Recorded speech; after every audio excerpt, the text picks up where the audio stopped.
தக்காளி இல்லாமல் வெறும் உளுந்தம் பருப்பையும் வெங்காயத்தையும் வெச்சு ஒரு சட்னி செய்யுங்கள்.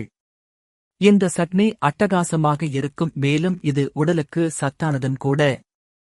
முக்கியமாக இது செய்வதற்கு மிகவும் சுலபமாக இருக்கும். உங்களுக்கு உளுத்தம் பருப்பு வெங்காய சட்னியை எப்படி செய்வதென்று தெரிந்து கொள்ள வேண்டுமா?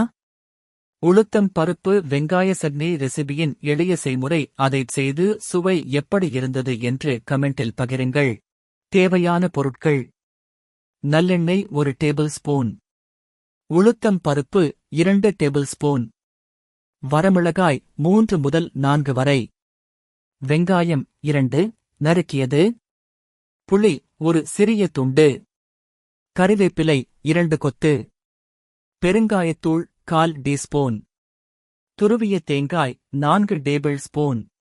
தாளிப்பதற்கு தேவையான பொருட்கள்: நல்லெண்ணெய் 1 டேபிள் ஸ்பூன், கடுகு அரை டீஸ்பூன், உளுத்தம் பருப்பு அரை டீஸ்பூன், 1 சிறிய வெங்காயம், கறிவேப்பிலை சிறிது, 1 வரமிளகாய். முதலில் ஒரு வாணலியை அடுப்பில் வைத்து அதில் நல்லெண்ணெய் ஊற்றி சூடானதும் உளுத்தம் பருப்பை சேர்த்து பொன்னிறமாக வறுக்க வேண்டும். பின் அதில் வரமிளகாய் சேர்த்து வறுத்து நறுக்கிய வெங்காயத்தை சேர்த்து கல் உப்பு தூவி கண்ணாடி பதத்திற்கு வதக்க வேண்டும்.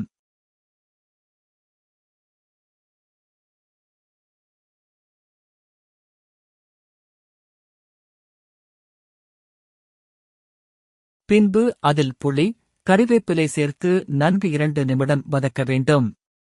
அடுத்து பெருங்காயத்தூள் சேர்த்து கிளறி துருவிய தேங்காயை சேர்த்து 1 நிமிடம் வதக்கி இறக்கி குளிர வைக்க வேண்டும்.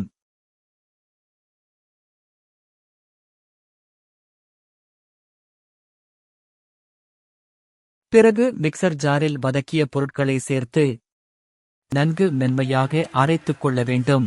பின் அரைத்த சட்னியை ஒரு கிண்ணத்தில் எடுத்துக்கொண்டு தேவையான அளவு நீரை ஊற்றி கலந்து கொள்ள வேண்டும். இறுதியாக ஒரு வாணலியை அடுப்பில் வைத்து அதில் தாளிப்பதற்கு எண்ணெயை ஊற்றி சூடானதும் கடுகு, உளுத்தம் பருப்பு சேர்த்து தாளித்து பொடியாக நறுக்கிய சிறிய வெங்காயம், கறிவேப்பிலை மற்றும் வரமிளகாய் சேர்த்து நன்கு வதக்கி இறக்கி சட்னியுடன் சேர்த்து கிளறினால் சுவையான உளுத்தம்பருப்பு வெங்காய சட்னி தயார். இந்த ரெசிபி உங்களுக்கு பிடித்திருந்தால் லைக் மற்றும் சப்ஸ்கிரைப் செய்து பகிருங்கள்.